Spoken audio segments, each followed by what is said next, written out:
வீடியோவில் நம்ம என்ன பார்க்க போகிறோம்னா, துலாம் ராசிக்காரர்களுக்கு மே 2026 எத்தகைய ஒரு பலாபலன்கள் நிறைந்த ஒரு மாதமாக இருக்க போகுதுங்கிறது சயின்டிஃபிக் வேதிக் அஸ்ட்ராலஜி முறையில் எதையும் நம்ம மிகைப்படுத்தாமல் உள்ளது உள்ளவாறு பரிகாரங்கள் அது மாதிரி மூட நம்பிக்கையில் போகாமல் ஒரு கிரகம் ஒரு இடத்துல இருக்கும் பொழுது எது மாதிரி தாக்கத்தை கொடுக்க போகுதுங்கிறது நம்மளுடைய 18 வருஷம் அனுபவத்தை யூஸ் பண்ணி நம்ம சயின்டிஃபிக் வேதிக் அஸ்ட்ராலஜி முறையில் ஒளி சார்ந்த அந்த கர்ம வினையை கழிக்கக்கூடிய அந்த அமைப்பு துலாம் ராசிக்காரர்களுக்கு மே 2020 எப்படி இருக்க போகுதுங்கிற பொது பலன் பார்க்க போகிறோம்.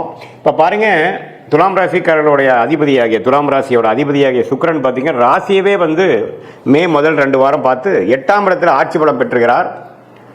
மே 15க்கு அப்புறம் அது ஒரு நல்ல விஷயம் தான். வரவேண்டிய வரவுகள், ஷேர் மார்க்கெட் போட்ட இன்வெஸ்ட்மெண்ட் மூலமாக, கணவனாக இருந்தால் மனைவி, மனைவியாக இருந்தால் கணவர், பங்குதாரர்கள் மூலமாக வரக்கூடிய சில லாபங்கள் அதெல்லாம் கொடுக்கக்கூடிய அமைப்பு இருக்குது. துலாம் ராசிக்காரர்கள் கொஞ்சம் நல்ல லாபங்கள் வரக்கூடிய அமைப்புகள், பிரச்சனை இல்லாத அமைப்புகளாக இருக்குது. இதுவரை செவ்வாய் 6ஆம் இடத்திலிருந்து சில பிரச்சனைகள், உடல் உபாதைகள், சனியோட சேர்ந்து பிரச்சனை கொடுத்துட்டு இருந்த செவ்வாய் 7ஆம் இடத்துக்கு வருகிறார். ஸோ அதனால் கொஞ்சம் உடல் உபாதைகளால் பாதிக்கப்பட்ட சீனியர் சிட்டிசன் துலாம் ராசிக்காரர்களுக்கெல்லாம் கொஞ்சம் நிவர்த்தி வரக்கூடிய, உடல் ரீதியான சில தொந்தரவுகளிலிருந்து மீண்டு வரக்கூடிய அமைப்பு கண்டிப்பாக துலாம் ராசிக்காரர்களுக்கு இருக்குது. அது நம்ம தெரிஞ்சுக்கணும்.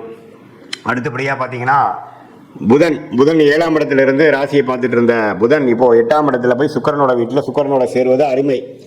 ஸோ எகெயின் சில வெளிநாடு பிரயாணங்கள், தொழிலில் வரக்கூடிய லாபங்கள், பங்குதாரர் மூலமாக வரக்கூடிய லாபங்கள், ஷேர் மார்க்கெட்டில் உள்ள லாபங்கள், அதெல்லாம் கொஞ்சம் நல்ல விஷயங்கள் இருக்குது. அதே சமயத்தில் கல்யாண விஷயங்கள், வண்டி வாகனம், சுப விஷயங்கள் எல்லாமே நடக்கக்கூடிய அமைப்பு கட்டாயம் துலாம் ராசிக்காரர்களுக்கு இருக்குது. ஸோ சூரியனும் பார்த்தீங்கன்னா 7ஆம் இடத்துல உச்சம் பெற்று ராசியை 7ஆம் இடத்துல இருந்தது பார்த்தீங்கன்னா 8ஆம் இடத்துல மாறுறாரு. ஸோ அதுவும் ஒரு அருமையான அமைப்பு. ஸோ இது மூலமாக என்ன தெரியுதுன்னா, நிறைய இடமாற்றங்கள் உண்டு, சுப முதலீடுகள் உண்டு, வரவுகள் உண்டு, சில நிதி நிலைமைகள், பணம் போக்குவரத்து, வரவேண்டிய பணம் நமக்கு வரக்கூடிய அமைப்பு அதெல்லாமே கொஞ்சம் நன்றாக இருக்குதுன்னு சொல்லலாம். மீடியா துறையில் இருக்கிறவங்க, கலைத்துறையில் இருக்கிறவங்களுக்குலாம் நல்ல ரெகக்னிஷன் கிடைக்கும். குரு 9ஆம் இடத்துலேயே பாகிஸ்தானத்தில் இருக்கிறார், சனி 6ஆம் இடத்துல இருக்கிறார், ராகு 5ல் இருக்கார், கேது 11ஆம் இருக்கிறார். ஸோ இதில் எல்லாமே பார்த்தீங்கன்னா இப்போ எப்படி ஒரு மாதிரி அமைப்பு இருக்குன்னா, துலாம் ராசிக்காரர்களுக்கு 2026 மே மாதம் ஓரளவுக்கு இதுவரை சில விஷயங்கள் எதிர்பார்த்து நடக்காமல் இருக்கக்கூடிய விஷயங்கள்லாம் துலாம் ராசிக்காரர்களுக்கு கொஞ்சம் மெல்ல நாம் நினச்சது ஒன்று வேறு மாதிரி நடந்துருச்சு. ஆனால் இருந்தாலும் பரவாயில்லைங்கிற மாதிரி சில பெனிஃபிட்ஸ் உண்டு. தங்கம், சில பேர்லாம் பார்த்திங்கன்னா தங்கம் வாங்குகிற இல்லத்தரசிகள்லாம் தங்கம் கொஞ்சம் வாங்குறது, நகை கொஞ்சம் பண்ணிக்கிறது, ஷேர் மார்க்கெட் மூலமாக கொஞ்சம் ரிட்டர்ன்ஸ் எடுக்கிறது, கொஞ்சம் ஒரு சொத்தை கொடுத்து நல்ல லாபம் பெறுவது, மாமனார் மூலமாக சில சொத்துக்கள் வருகிறது, அது மாதிரி சில விஷயங்கள்லாம் பாசிட்டிவாக வரக்கூடிய அமைப்புகள் இருக்குது. அதுக்கு தகுந்த மாதிரி தசாபுக்திகள் போகும்பொழுது ஸோ பொதுவாக பார்க்கும்பொழுது துலாம் ராசிக்காரர்களுக்கு ராசிதிபதி 8ஆம் இடத்துல இருக்கிறனாலையும், ராஜயோகாதிபதியும் 8ஆம் இடத்துக்கு போகிறனாலையும் மறைமுகமான சில விஷயங்கள் தான் வருமே ஒழிய, நேர்த்தியாக நீங்கள் முடிவெடுக்கும் பொழுது தொழில் மூலமாகவோ அதுலாம் ஒரு மாதிரி தான் இருக்கும். ஆனால் செகண்ட் இன்கம் கொஞ்சம் ஜென்ரேட் ஆகும். கமிஷன்ஸ், புரோக்கரேஜ், அது மாதிரி சில விஷயங்கள்லாம் நல்லா வரும். ஓரளவுக்கு ஓவராலாக பார்த்தீங்கன்னா உடல் உபாதைகள், பிரச்சனைகள், வம்பு வழக்குகளில் பாதிக்கப்பட்டிருந்த கடன் தொல்லைகள் அதெல்லாம் பாதிக்கப்பட்டிருந்த துலாம் ராசிக்காரர்களுக்கு சிலதெல்லாம் கொஞ்சம் முடிவு எடுத்து சிலதெல்லாம் முடிகிற மாதிரி வரக்கூடிய அமைப்பு உண்டு. ஏன்னா 6ஆம் இடம் கொஞ்சம் செவ்வாய் சனியோடு சேர்ந்து ஏப்ரல் மாதம் ஃபுல்லாக பிரச்சனை பண்ணிகிட்டு இருந்த அந்த அமைப்பு கொஞ்சம் சரியாகுது.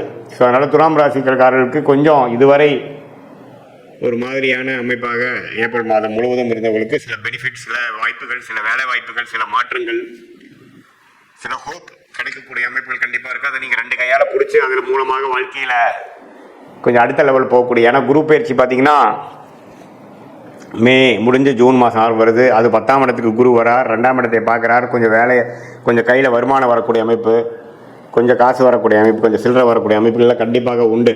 ஸோ அதுக்கு வேணுங்கிற ஒரு ஃபவுண்டேஷனான விஷயங்கள்லாம் பார்த்தீங்கன்னா மே மாதம் 2026 குறிப்பாக செகண்ட் ஆஃப் துலாம் ராசிக்காரருக்கு கொஞ்சம் பாசிட்டிவாக அமையக்கூடிய அமைப்புகள் இருக்குதுங்கிறது நீங்கள் தெரிஞ்சுக்கணும்.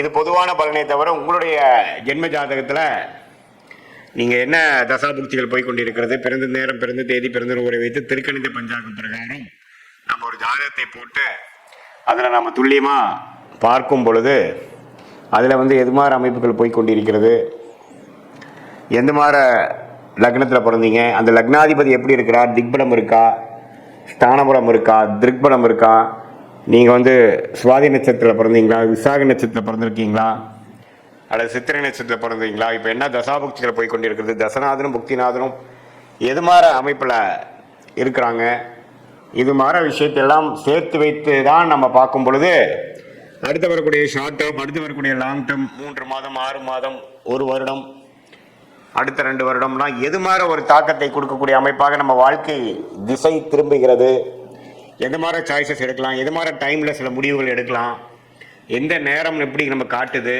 டிரான்சிஷன் பீரியட் எப்படி இருக்குது, நமக்கு வெளிநாடா உள்நாடா, அரசு உத்தியோகமா, வேலை, கார்ப்பரேட் பிரைவேட் செக்டாரா, தொழிலா, எது மாதிரி படிப்பு படிக்கலாம் நம்மளுடைய குழந்தைகள், எது மாதிரி விஷயங்கள் வந்து நமக்கு திருமண விஷயங்கள் எப்போ காட்டுது, எப்போ சுப விஷயங்கள் நடக்குது, திருமணத்தை எதிர்பார்க்குறவங்களுக்கு எந்த மாதிரி டைமில் அமைப்பு வருது, நமக்கு லேட் மேரேஜா ஏர்லி மேரேஜா, குழந்தை பேர் எதிர்பார்க்குறவங்களுக்கு எப்போ எப்படி வருது, எப்போ நம்ம ட்ரீட்மெண்ட்டு போகலாம், ட்ரீட்மெண்ட் தேவைப்படுதா, அதே மாதிரி எப்போ கடன் அடையும், எப்போ பிரச்சனையிலேருந்து மீண்டு வருவோம், எப்போ வந்து நம்ம வீடு வண்டி வாகனம் வாங்குவோம், வாழ்க்கையில் தேவையான ஒரு அத்தியாவசிய விஷயங்களுக்கும் இந்திய வேத ஜோதிடத்திலான அடிப்படையான அறிவியல் சார்ந்த ஒரு சாஸ்திரமாகிய சயின்டிஃபிக் வேதிக் அஸ்ட்ராலஜி முறையில் துல்லியமாக பலன்கள் எடுத்து அடுத்தடுத்து வரக்கூடிய காலகட்டங்களை பிரித்து பார்த்து நம்மளுடைய கர்மா என்ன சொல்லுது, எது மாதிரி விஷயங்கள்ல எப்படி பண்ணால் எப்போ பண்ணால் பெட்டராக இருக்குது